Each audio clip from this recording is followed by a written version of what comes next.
ಈಗ ಲೋಕ ಸಮರದ ಬಗ್ಗೆ ಆರಂಭದಲ್ಲಿ ಮಾತಾಡೋಣ. ಲೋಕಸಮರ ಬಿಜೆಪಿ ಜೆಡಿಎಸ್ ಸೀಟು ಹಂಚಿಕೆಗೆ ಕಸರತ್ತು ನಡೀತಾ ಇದೆ.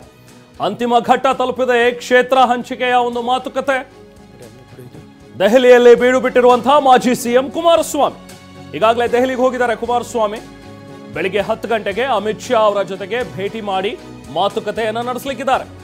ಹಾಸನ ಮತ್ತು ಮಂಡ್ಯ ಅಭ್ಯರ್ಥಿಗಳ ಬಗ್ಗೆ ಈಗಾಗಲೇ ಇನ್ನು ಒಲವು ಮೂಡಿಲ್ಲ, ಒಮ್ಮತದ ಒಲವು ಇನ್ನೂ ಕೂಡ ಬಂದಿಲ್ಲ. ಕ್ಷೇತ್ರ ಹಂಚಿಕೆಯ ಗೊಂದಲಕ್ಕೆ ಬಹುಶಃ ಇವತ್ತೇನಾದರೂ ತೆರೆ ಎಳೆಯಲಾಗತ್ತಾ?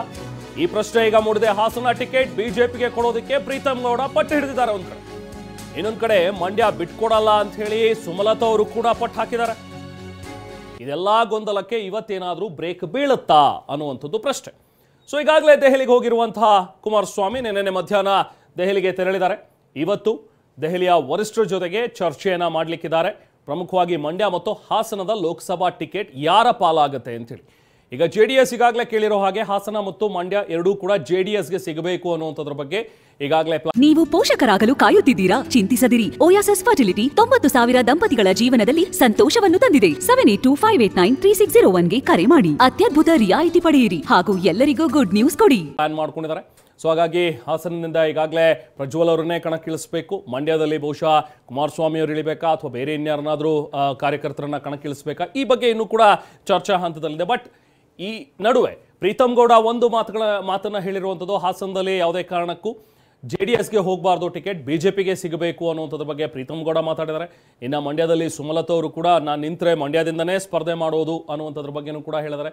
ಸೊ ಇದೆಲ್ಲದರ ಬೆನ್ನಲ್ಲಿ ಇವತ್ತಿನ ಒಂದು ಮಾತುಕತೆ ಫಲಪ್ರದವಾಗತ್ತಾ? ಸೊ ಜೆಡಿಎಸ್ ಕೇಳ್ತಾ ಇರುವಂತಹ ಒಂದು ಕ್ಷೇತ್ರಗಳು ಹಾಸನ ಮತ್ತು ಮಂಡ್ಯ ಎರಡೂ ಕೂಡ ಜೆಡಿಎಸ್ ಪಾಲಾಗತ್ತಾ? ಇದು ಇರುವಂತಹ ಚರ್ಚೆ.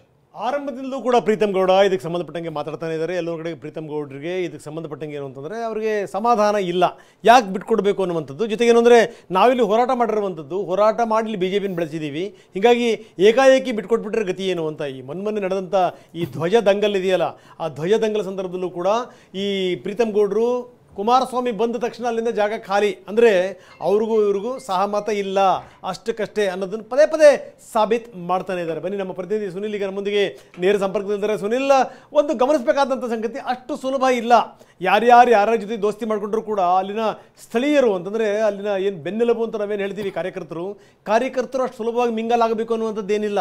ಹೀಗಾಗಿನೇ ಒಂದಷ್ಟು ಅಪಸ್ವರ ಇಲ್ಲಿ ಹೇಳ್ತಾನೆ ಇದೆ. ಪದೇ ಪದೇ ಇದಕ್ಕೆ ಸಂಬಂಧಪಟ್ಟ ಒಂದು ಕಡೆಗೆ ಮಂಡ್ಯದಲ್ಲಿ ಸುಮಲತಾ ನಾನು ಇಲ್ಲಿಂದಲೇ ನಿಲ್ತೀನಿ ಅಂತ ಅವರು ಹಠ ಹಿಡಿದಿರುವಂಥದ್ದು ಒಂದು ಕಡೆಗೆ, ಇನ್ನೊಂದು ಕಡೆಗೆ ಯಾವುದೇ ಕಾರಣಕ್ಕೂ ಹಾಸನ ಲೋಕಸಭಾ ಕ್ಷೇತ್ರವನ್ನು ಬಿಟ್ಟುಕೊಡಬೇಡಿ ಅಂತ ಪ್ರೀತಮ್ ಗೌಡ ಹೇಳಿದಿರುವಂಥದ್ದು ಏನು ನಡೀತಾ ಇದೆ? ಖಂಡಿತ ರಂಗನಾಥ್, ಈಗಾಗಲೇ ರಾಷ್ಟ್ರೀಯ ನಾಯಕರು ಅಂದರೆ ಕುಮಾರಸ್ವಾಮಿ ಅವರಾಗ್ಬೋದು, ಜೆ.ಪಿ. ನಡ್ಡಾ ಆಗ್ಬೋದು, ಅಮಿತ್ ಶಾ ಆಗ್ಬೋದು, ಮೋದಿ ಅವರು, ದೇವೇಗೌಡರು ಒಂದಾಗಿರ್ಬೋದು. ಆದರೆ ಸ್ಥಳೀಯ ಮಟ್ಟದಲ್ಲಿ ಕಾರ್ಯಕರ್ತರಲ್ಲಿ ಸಮನ್ವಯ ಸಾಧಿಸಲಿಕ್ಕೆ ಸಾಕಷ್ಟು ಕೂಡ ಕಷ್ಟವಾಗಿದೆ. ಯಾಕೆಂದರೆ ಒಬ್ಬೊಬ್ಬರು ಒಂದು ರೀತಿಯಾದ ಹೇಳಿಕೆಯನ್ನು ಕೊಡ್ತಾರೆ. ಕಾರ್ಯಕರ್ತರನ್ನು ಹೊರತುಪಡಿಸಿ ಒಂದು ಸ್ಟೆಪ್ ಹೆಚ್ಚು ಮುಂದೆ ಹೋದರೆ ಒಂದು ಕಡೆ ಮಾಜಿ ಶಾಸಕರು, ಬೇರೆ ಒಂದು ಕಡೆ ನಾರಾಯಣಗೌಡರು ಆಗ್ಬೋದು, ಈಗ ಇನ್ನೊಂದು ಕಡೆ ಪ್ರೀತಮ್ ಗೌಡ, ಈ ರೀತಿಯಾದ ಒಂದಷ್ಟು ಬೇರೆ ಬೇರೆ ರೀತಿಯಾದ ಹೇಳಿಕೆಗಳನ್ನ ಕೊಡ್ತಾ ಇರೋದು. ಈ ರೀತಿಯಾದ ಹೇಳಿಕೆಗಳಿಂದ ಈಗಾಗಲೇ ಜೆಡಿಎಸ್ ನಾಯಕರಿಗೆ ಒಂದು ರೀತಿಯಾಗಿ ತಲೆನೋವು ಕೂಡ ಆಗಿದೆ. ಯಾಕೆಂದರೆ ಹಾಸನ ಮತ್ತು ಮಂಡ್ಯ ಲೋಕಸಭಾ ಕ್ಷೇತ್ರ ಎಂದರೆ ಜೆಡಿಎಸ್ನ ಭದ್ರಕೋಟೆ ಬಿಂಬಿತವಾಗಿದೆ. ಆ ಎರಡು ಲೋಕಸಭಾ ಕ್ಷೇತ್ರಗಳನ್ನ ನಾವು ಬಿಜೆಪಿಗೆ ಬಿಟ್ಟುಕೊಟ್ರೆ ಮುಂದಿನ ಯಾವ ರೀತಿಯಾದ ಅವರ ಪರಿಸ್ಥಿತಿ ಅಂತ ಹೇಳಿ ಈಗಾಗಲೇ ಜೆಡಿಎಸ್ ನಾಯಕರು ಕೂಡ ಒಂದಷ್ಟು ಲೆಕ್ಕಾಚಾರ ಹಾಕಿರುವಂಥದ್ದು. ಯಾಕೆಂದ್ರೆ ಈಗಾಗಲೇ ಒಂದ್ ಕಡೆ ಪ್ರೀತಮ್ ಗೌಡ ಅವರು ಈ ಬಾರಿಯ ಲೋಕಸಭಾ ಚುನಾವಣೆಯಲ್ಲಿ ಬಿಜೆಪಿಯಿಂದಲೇ ಅಭ್ಯರ್ಥಿ ಇಳಿಯುತ್ತಾರೆ ಅಂತ ಹೇಳಿಕೆಯನ್ನು ಕೊಟ್ಟಿದ್ದಾರೆ. ಇನ್ನೊಂದು ಕಡೆ ಮಂಡ್ಯ ಲೋಕಸಭಾ ಕ್ಷೇತ್ರದಲ್ಲಿ ಹಾಲಿ ಸಂಸದರಾದಂಥ ಸುಮಲತಾ ಅವರು ಪದೇ ಪದೇ ನಾನು ಮಂಡ್ಯವನ್ನು ಬಿಟ್ಟು ಎಲ್ಲೂ ಹೋಗಲ್ಲ, ಮತ್ತೊಮ್ಮೆ ಮಂಡ್ಯದಲ್ಲಿ ನಾನು ಈ ಮಣ್ಣಿನ ತಿಲಕವನ್ನು ಇಟ್ಕೊಳ್ತೀವಿ ಅಂತೇಳಿ ಒಂದಷ್ಟು ಮಾತುಗಳನ್ನ ಹೇಳುವ ಮೂಲಕ ನಮಗೆ ಟಿಕೆಟ್ ನನಗೆ ಆಗಿದೆ ಅನ್ನೋ ರೀತಿಯಲ್ಲಿ ಒಂದಷ್ಟು ಹೇಳಿಕೆಗಳನ್ನ ಕೊಡ್ತಾ ಇದ್ದಾರೆ. ಆದರೂ ಕೂಡ ಬದಲಾದ ರಾಜಕೀಯ ಸನ್ನಿವೇಶದಲ್ಲಿ ಈಗಾಗಲೇ ಬಿಜೆಪಿ ಜೆಡಿಎಸ್ ಮೈತ್ರಿಯನ್ನು ಮಾಡಿಕೊಂಡಿದೆ. ಮೈತ್ರಿಯ ಮುಂದುವರೆದ ಭಾಗವಾಗಿ ಈಗಾಗಲೇ ಬಿಜೆಪಿ ಹೈಕಮಾಂಡ್ ನಾಯಕರು ಕೂಡ ಈಗಾಗಲೇ ಏನು ಜೆಡಿಎಸ್ಗೆ ಮಂಡ್ಯ ಮತ್ತು ಹಾಸನ ಲೋಕಸಭಾ ಕ್ಷೇತ್ರವನ್ನು ಬಿಟ್ಟುಕೊಳ್ಳುವ ಅವಕಾಶವನ್ನು ಕೂಡ ಕೊಟ್ಟಿದ್ದಾರೆ. ಇವತ್ತು ಅಮಿತ್ ಶಾ ಅವರನ್ನು ಬಿಜೆಪಿ ಭೇಟಿಯಾಗಿ ಇವತ್ತು ಕುಮಾರಸ್ವಾಮಿ ಅವರು ಮಾತುಕತೆ ನಡೆಸಿ ಅಂತಿಮ ಒಂದು ಕ್ಷೇತ್ರ ಹಂಚಿಕೆ ಘೋಷಣೆಯನ್ನು ಮಾಡಲಿಕ್ಕೆ ಎಲ್ಲ ರೀತಿಯ ಸಿದ್ಧತೆಗಳನ್ನು ಕೂಡ ದೆಹಲಿಯಲ್ಲಿ ಮಾಡಿಕೊಂಡಿರುವಂಥದ್ದು. ರೇಮನ್, ಓಕೆ, ಧನ್ಯವಾದ ತಮ್ಮೆಲ್ಲ ಮಾಹಿತಿಗೆ.